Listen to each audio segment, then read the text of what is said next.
Assalamualaikum warahmatullahi wabarakatuh. Bismillah, alhamdulillah, wassalatu ala rasulillah, wala hawla wala quwwata illa billah. Amma ba'du. Yang sama-sama kita hormati Ketua DKM Masjid Muhajirin beserta pengurus, begitu juga pada guru kita Ustaz Haji Nunu Zakaria yang terus menuntun kita untuk qiraatul Quran, dan juga kita tidak boleh lupakan penghormatan kita kepada Ketua RW 13 ya, yang ada ya. Dulu saya punya teman Pak RW itu ya, kalau bulan puasa gini susah dicarinya, ya susah dicarinya. Kemana nggak tahu dah tuh ya. Kalau saya tanya sama anaknya, bapak kemana? Bapak kalau bulan puasa 10 hari pertama itu di istri yang nomor ganjil Pak. Gitu. Kalau 10 hari kedua di istri nomor genap. Gitu. 10 ketiga baru di sini bilang gitu ya. Dulu apa kalau keluar gitu ya, dulu di sini tuh kalau bulan puasa gini suka datang ke rumah bawa kongguan tuh ya. Keluarga dulu begitu tuh Pak. Belum kelihatan. Kongguan itu kalau itu isinya orang bingung Pak. Ya, palsu. Saya ingin juga sebenarnya sih ngarap juga ya. Dan yang dirahmati Allah Subhanahu wa Ta'ala, bapak-bapak, ibu-ibu jamaah ultum Masjid Muhajirin yang senantiasa mengharapkan ridha dan maghfirah Allah Subhanahu wa Ta'ala. Tema kita pada pagi hari ini saya akan ambil judulnya adalah berpuasa ketika dalam keadaan belum mandi wajib. Paham ya? Atau berpuasa dalam keadaan junub. Ada yang pernah begitu? Pernah ya? Mesti pernah. Apa? Mesti ngalamin lah gitu ya. Baik laki-laki maupun perempuan. Dan jangan dipikirkan junub itu atau belum mandi wajib itu hanya pada orang yang berhubungan intim. Yang haid, ya, wanita haid itu juga termasuk di dalamnya. Paham ya? Misalnya haidnya pas waktu imsak tuh, ya, maka dia boleh menunda mandinya. Artinya apa? Dia berpuasa dalam keadaan belum mandi wajib. Atau orang baru sadar, ya, baru sadar apakah pingsan atau operasi itu, ya, mabok misalnya begitu ya. Sebelum imsak dia sadar tuh, tapi belum mandi ya. Nah, jadi berpuasanya tuh apa dalam keadaan masih junub, belum suci, baik dari junub ataupun haid ataupun karena hilang akal. Paham gitu ya? Jadi panjang nih puasanya, tapi saya akan pilih yang penting-pentingnya aja ya. Untuk memulai tausiah ini saya akan tutup sebuah hadis ya. Hadis ini Bapak bisa temukan di berbagai kitab karena termasuk hadis yang mutawatir. Bukhari, Muslim, Tirmidzi, An-Nasai, Abu Daud, Imam Ahmad, banyak semua ya. Dari Abu Hurairah. Hadisnya panjang, sambil bagian akhir aja ya. Kata Abu Hurairah, Ja'a rajulun li Rasulillah sallallahu alaihi wasallam faqala ya Rasulullah halaktu. Qala Nabi wa ma ahlakaka? Qala inni waqa'tu imra'ati fi Ramadan ya. Qala Nabi sallallahu alaihi wasallam fa tajidu an ta'tiq raqabah? Qala la. Fa tastati an tasuma syahrain mutatabi'ain? Qala la. Fa tajidu at'in sittina miskinan? La. Fajalasa sumata Nabi sallallahu alaihi wasallam bi'irkin fihi tamrun faqala tasaddaq biha. Qala ya Rasulullah ala afqara minna wallahi ma baina la baiti ya ma afqara minna min ahli baiti. Fadhahika Nabi SAW hatta bazat ya nabihi faqala izhab at'imhu ahlaka. Wah, hadis sahih Pak. Tawatir ya. Kata Abu Hurairah, suatu kali ketika sedang duduk-duduk di majlis begini, datang seorang laki-laki, ya, menemui Rasulullah SAW. Dan tafsir diceritakan laki-laki itu namanya adalah Salamah, ya, Al-Bayadi, Salamah bin Sakhr Al-Bayadi. Atau nanti Bapak kalau baca hadis biasa disebut cuma Al-Bayadi saja, ya, Al-Bayadi familinya.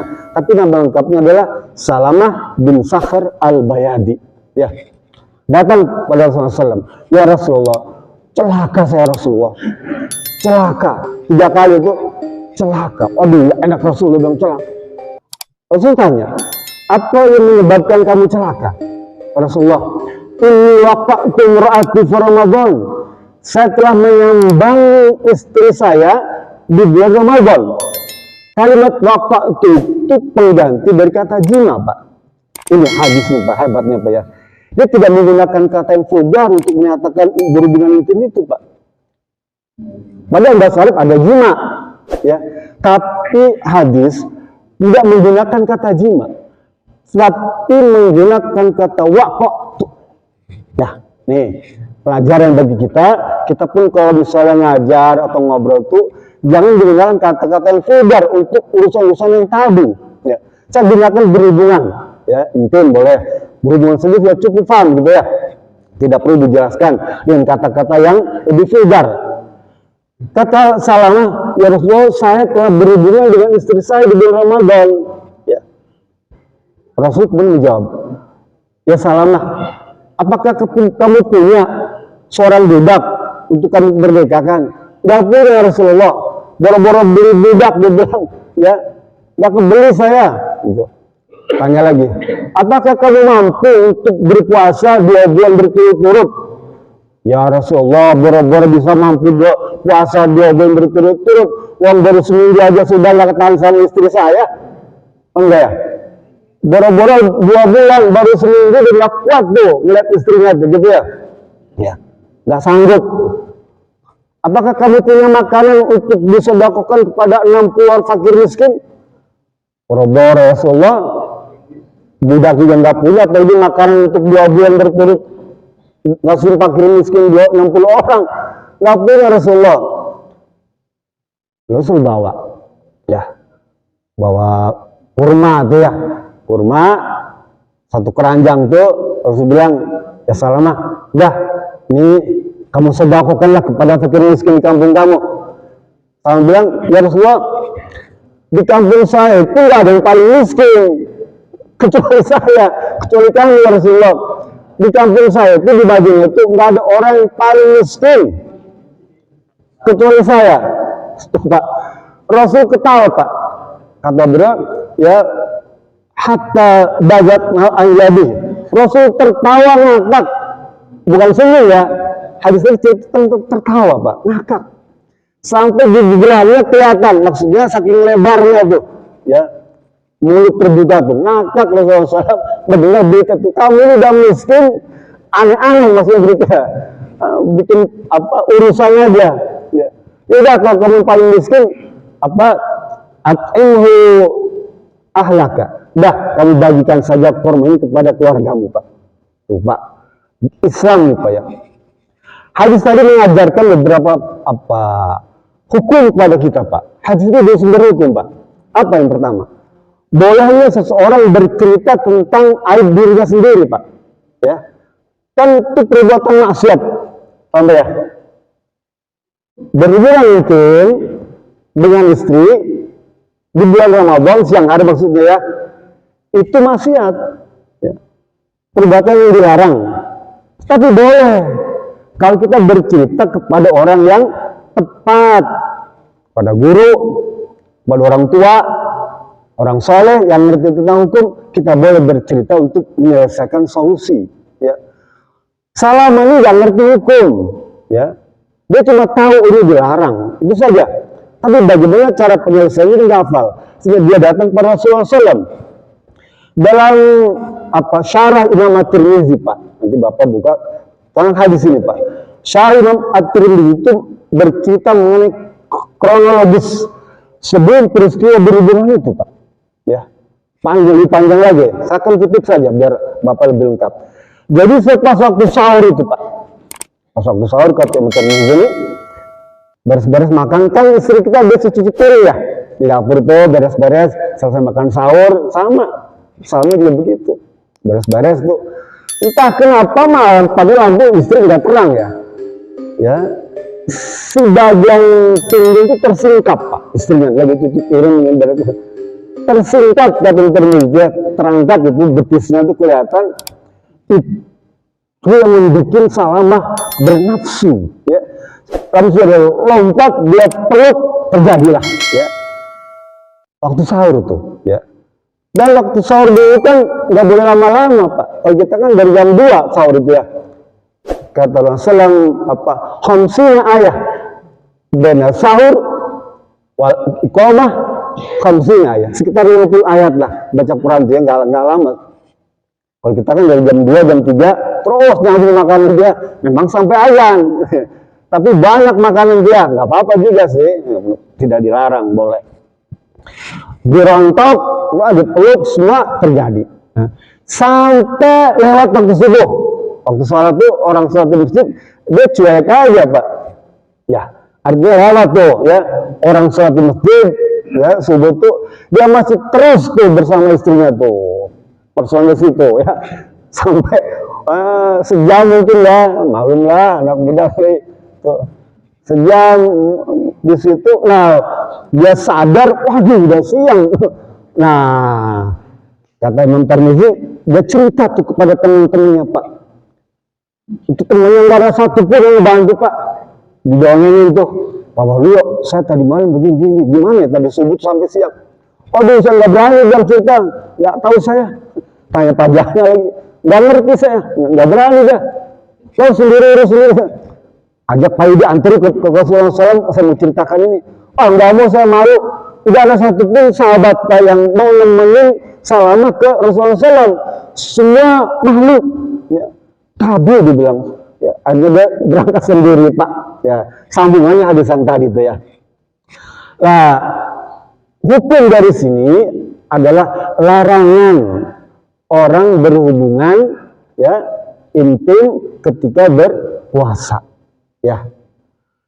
Di dalam surat Al-Baqarah ayat 187 yang sering dibaca Imam itu ya, dalam sambungannya ayat tentang puasa, Allah berfirman, "Uhilla lakum lailatas syiyami rafasu ila nisaikum hunna libasul lakum wa antum libasul lahun alimallahu annakum kuntum takhtanuna anfusakum fataba alaikum wa fa'ankum." Ya, fal'ana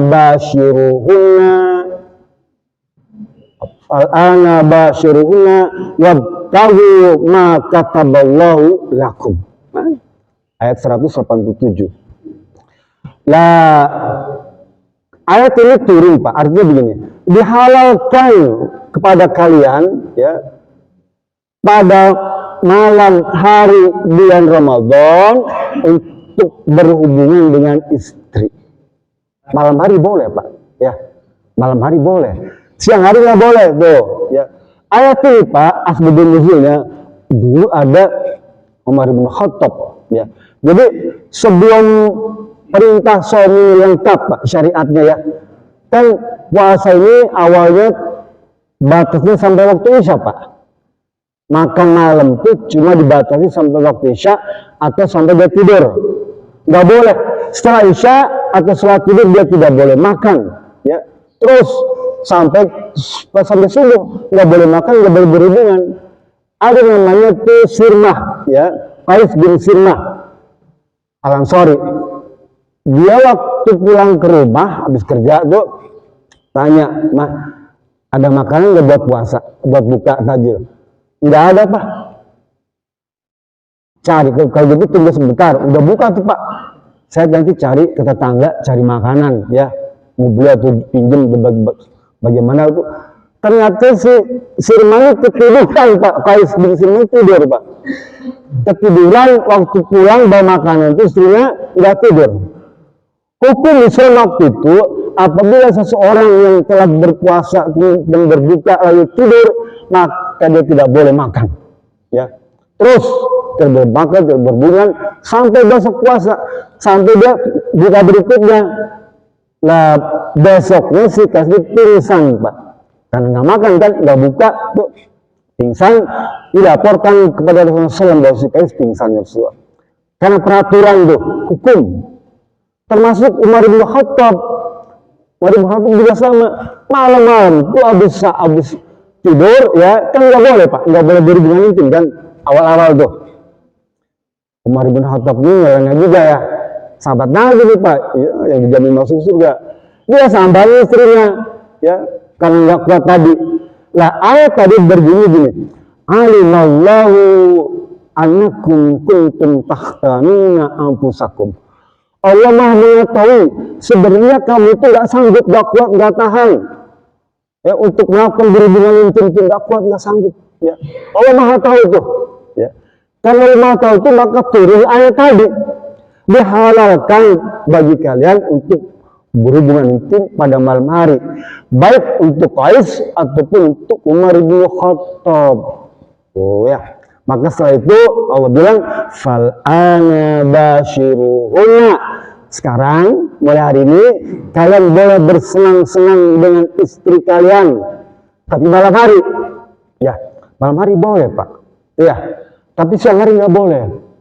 Nah, karena siang hari nggak boleh, nih kata Imam An-Nawawi, ya, dalam kitab Kasful Syak itu, dia bilang boleh siang hari juga, tapi dibatalin dulu puasanya, paham? Nah, siang hari ini, ya, istri luar biasa, istri muda kan malam gitu, ya, menarik. Nah, kan nggak boleh kalau membatalkan puasa dengan itu, ya. Ngerokok dulu sebatang, lepas kan batal tuh, baru boleh, paham ya? Atau minum dulu ngebatalin, atau makan dulu, ya, baru boleh. Ini hukum, Pak, ya. Jadi zaman Nabi itu sudah ada yang mensiasati hukum ini, paham ya? Dia bilang kalau gitu kita boleh dong, apa, batalin dulu puasanya, berhubungan, ya. Maka keluarlah hadis yang berikut ini, man aftara yauman min Ramadan, ya, fi ghairi rukhsatin rahasullah, ya, lam yaqdi anhu shauma dahri antasuma. Hadis Bukhari Muslim. Barang siapa membatalkan puasa saum ini satu hari saja di bulan Ramadan tanpa ada alasan, rukhsah, sakit, safar atau apa tuh, maka puasa itu tidak dapat diganti dengan puasa jenis apapun, sekalipun kain puasa selama 1 tahun untuk mengganti puasa yang kamu batalkan karena uzur tadi. Maksudnya apa? Jadi kalau kita membatalkan pengen berhubungan maka membatalkan itu lebih besar dosanya ketimbang kita berhubungan badan. Paham ya? Bisa ngerti nggak nih maksudnya? Halo? Paham ya? Jadi membatalkan puasa tanpa alasan itu lebih besar dosanya ketimbang kita berhubungan badan di siang hari dengan istri. Gitu ya? Kalau gitu nggak mau ah. Paham ya? Ini hukum, Pak, hukum bikin nih. Tetapi ada celah kalau kita pengen siang hari itu, ya, ya. Apa? Safar. Nah, perjalanan. Kan surat Al-Baqarah yang sering dibaca itu 183, wa man kana minkum maridan aw safarin fa iddatun min ayyamin ukhar. Ya. Jika kalian pergi safar, bepergian itu sakit, ya, maka kita boleh tidak berpuasa, ya. Jadi kalau pengen ajak istri kita pergi kemana yang 85 kilo minimal tuh, ya. Pergi ke Jakarta, gitu boleh sana. Nah, kita pikir ya kemana? Kita ke Jakarta. Ngapain ya? Kita ini ya healing. Ya bisa ya gitu ya. Nah, itu boleh ya. Hanya persoalannya kadang-kadang Allah maha tahu apa sebenarnya tujuan kita mengajak istri kita pergi itu kan dia. Tapi kalau misalnya barengan di sana ada yang sakit, keluarga enggak, boleh nengok ya. Nah sekalian nengok orang tua yang sakit, yang jaraknya itu jarak 85 km, dia boleh. Tapi kalau cuma ke Garut dekat ke Pengalengan ya, ke Ciwidey itu nggak kaci ya kata para ulama ya. Kita harus ke daerah, ke Panjalu boleh kan Ciamis ya. Di Pajuus kalau ada minat boleh juga. Ya, ilmu yang boleh kita praktekkan Pak. Jadi nengokin anak, nengokin ke pesantren di Surabaya boleh, naik pesawat boleh. Jaraknya lebih dari 80 km. Tapi kita mau ke Ciwidey, ke Pangalengan, wah healing, ajak dulu. Enggak kan? Tapi Allah maha tahu ya. Terus yang berikutnya hadis tadi bercerita tentang bahwa Islam selalu ada solusi ya, ada jalan keluar, ada penyelesaian. Hukumnya tidak berhenti Pak, nggak tidak berhenti. Jadi ada penyelesaiannya ya. Bagaimana kalau misalnya sudah tanggung, itu tadi masalahnya harus berhenti sebelum azan gitu ya, berhenti sebelum azan tuh. Bagaimana kalau misalnya itu pas waktunya tuh, kalau pas waktunya kan kagok ya, boleh berhenti di situ ya, pokoknya berstop di situ, nggak boleh, nggak diteruskan begitu azan tuh. Oleh karena itu ulama-ulama terkenal dunia Pak ya, seperti Imam Syafi'i itu ada istilah imsak, nah benar nggak? Imsak ya, sekalipun saya tidak kurang suka juga, ada ustadz-ustadz yang baru-baru ini suka menganggap itu remeh bahkan tidak bernilai.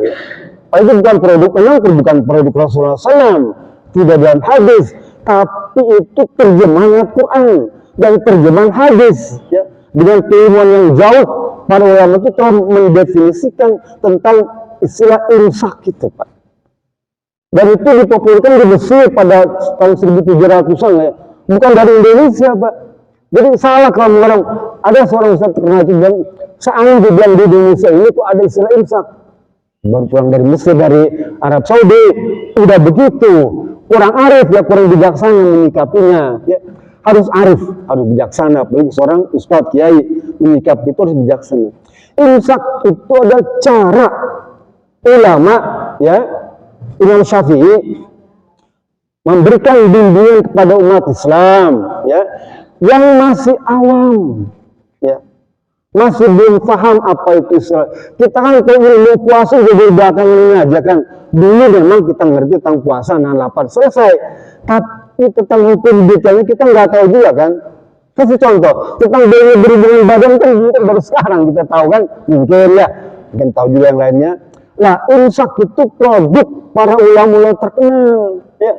Kita nggak boleh merendahkan, melecehkan itu, bahaya Pak.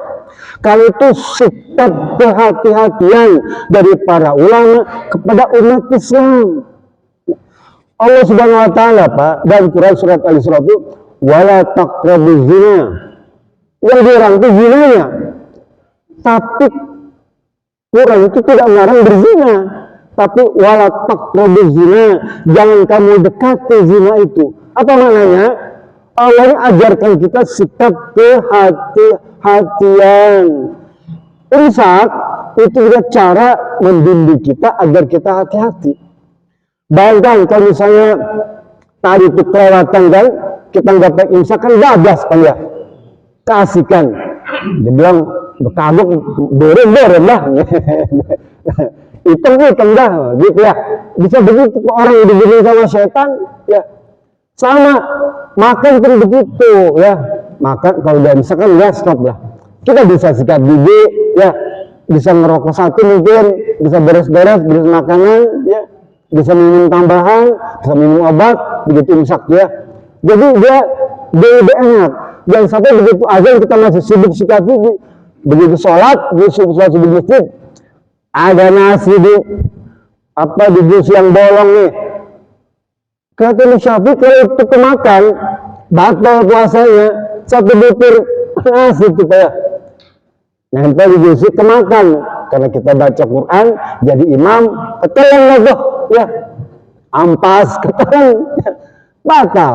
Bahkan kata beliau sholat pun bisa batal, itu bukan hanya puasanya, sholat pun bisa batal. Oleh karena itu imsak itu membimbing kita agar kita berhati-hati dan siap-siap karena melaksanakan ibadah sempurna. Som itu tidak tiap bulan Pak ya, setahun sekali kan. Kenapa kita ingin jadikan som ini terbaik, yang bersih daripada perkara-perkara yang makruh, yang subhat. Oleh karena itu begitu imsak time itu sekarang jam 4:09, bersihkan semua, udah stop ya, kita gosok gigi, beres-beres semua, rapikan. Kalau ada obat bisa minumlah. Memang boleh Pak ya, boleh sampai azan itu kita boleh, bahkan dulu pun boleh. Kata Ummu Salamah dan Siti Aisyah, hadisnya ada dua Pak. Kata Siti Aisyah, karena Nabi SAW yudrikuhul fajru ya wahwa junubun min ahlihi fayagtasilu wa yasumu. Kata Siti Aisyah, ada dua hadis, mirip-mirip hadisnya. Rasulullah SAW ya pada waktu itu mendapati waktu fajar, ini udah azan nih Pak ya, udah azan, masih dalam keadaan junub dengan istrinya, dengan Ummu Salamah, belum berwudu Pak ya. Ini udah qomat, bersalat ya, Rasul belum mandi Pak ya. Maka kemudian kata Aisyah, Rasul buru-buru mandi ya.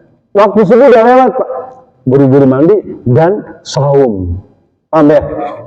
Hadis satu lagi Rasul bilang gini, karena Nabi SAW yusbihu junuban ya ghairu hulumin. Rasul pagi-pagi itu ya udah azan tuh, dia dalam keadaan junub, bukan karena mimpi ya, bukan karena mimpi, maksudnya berhubungan. Kemudian dia berpuasa, langsung berpuasa tuh. Nah, hadis ini mengajarkan kepada kita, baik ibu yang haid ya atau selesai operasi itu, sebaiknya waktu imsak itu dibereskan ya.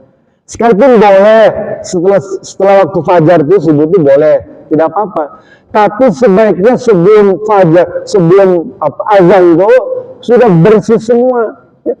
Apalagi kamar mandi cuma satu.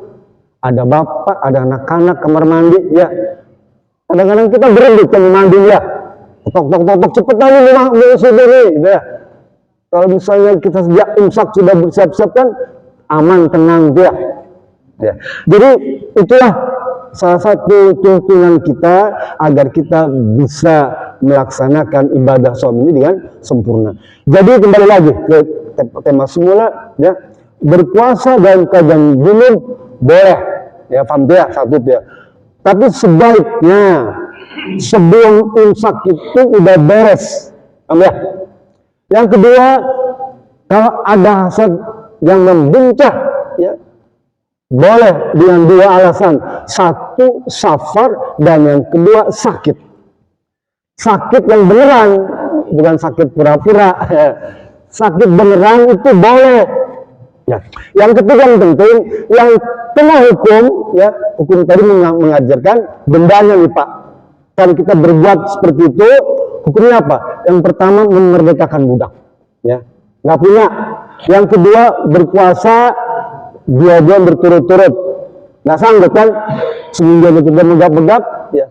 Yang ketiga ngasih makan fakir miskin 60 orang atau 60 hari, boleh ya. Dan yang kena hukum itu hanya suaminya saja, paham Pak? Kan enak ya, istrinya enggak. Kok kenapa bisa begitu? Ada materi lanjutan, tapi saya nggak berani ngomong di sini ya. Kalau mesti laki-laki ya, laki-laki ini punya power sendiri Pak. Dan mungkin terjadi kalau laki-laki itu nggak ada power, maaf ya. Kok perempuan itu juga punya tangan. Maaf ya. Itu ya. Laki-laki itu perlu energi, power yang besar, ya.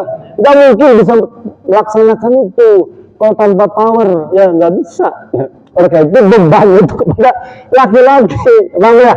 Perempuan nggak punya hukum, ya aman aja. Sekalipun mungkin yang macam-macam perempuan juga, macam-macam perempuan juga. Oleh karena itu Imam Ahmad, Pak, Imam Hanafi Maliki juga wanitanya harus apa puasa juga gitu.